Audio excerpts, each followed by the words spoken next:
কি ব্যাপার ভাই? কি ব্যাপার? আরে ছি ছি ছি, কি ব্যাপার ভাই? এরকম ভাঙা লোকে লোকে দেখি দেওয়াল তৈরি করে আপনি ভাঙছেন দেখছি। কি করবো বলেন? হ্যাঁ, তো করবো না কি? ভাঙেন না, খুব রাগ হয়েছে নাকি? কি ব্যাপার? কি কারণটা বলে দেখি। ভাঙেন না। ব্যাপার বলতে আমরা বিদেশে কি করতে এসেছি এটা আমাদের। কি করতে?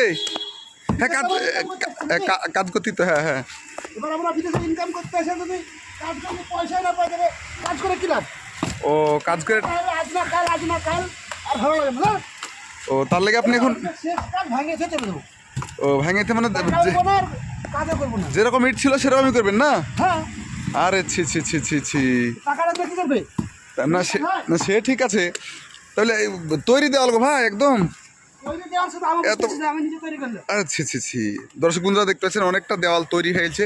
দেওয়াল কিন্তু আবার ভাঙতে হয়েছে। হ্যাঁ, দেখতে পাচ্ছেন বন্ধুরা, আসলে তা না, দেওয়াল আমরা ভাঙছি সঠিক কথা, কিন্তু আসলে আমরা এই পয়সা দেয়নি তার কারণে না। আসলে এই আমাদের এই কাজটা এখানে একটা দুটো পুরো ফুল এখানে দুটো আছে, মানে দোকান হবে এখানে। তো আসলে প্রথম বলতে বলেছিল যে দুটো দোকানেই হবে, কিন্তু এখন বলছে বর্ডার থাকবে না, গোটা একটাই দোকান হবে। তো আমাদের সম্পূর্ণ আজকের খাটনি, আজকের কষ্ট দেখতে পাচ্ছেন। এই দেওয়াল আমরা মিস্ত্রি হেল্পার তৈরি করেছিলাম। এই দেওয়ালটা আজকে আমাদেরকে ভাঙতে হলো, মানে ভাঙতে হবে। দেখেন এই সম্পূর্ণ দেওয়ালটাই কিন্তু ভাঙতে হচ্ছে আমাদেরকে। তো আসলে সারা দিনের কষ্টের কাজের এটা একটা মানে খারাপ লাগছে ভাঙতে, তবুও ভাঙতে হবে, কিছু করার নাই। কারণ দুইটি ওরা পার্টিশন রাখবে না, একটাই দোকান রাখবে, ঠিক আছে? ওই কারণে কিন্তু আমাদেরকে দেওয়ালটা আসলে ভাঙতে হয়েছে।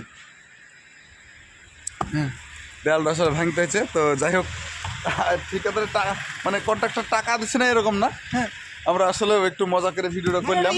ইয়ার কি ছিল ওইটা, কেউ কিছু মাইন্ড নেবেন না যে টাকা দিচ্ছে না তার জন্য দেওয়াল ভেঙে ফেলছে মিস্ত্রিতে, এরকম না। আসলে ভাঙতে হবে কাজটা আমাদেরকে, মানে কাজটা না ভাঙলে উপায় নাই। কিন্তু এই কাজটা আমাদের সারাদিনের কাজ। এই কাজটা এখানে 400 মতন ইট গাঁথা আছে, 400 ইটই আমাদেরকে এখন ভাঙতে হবে।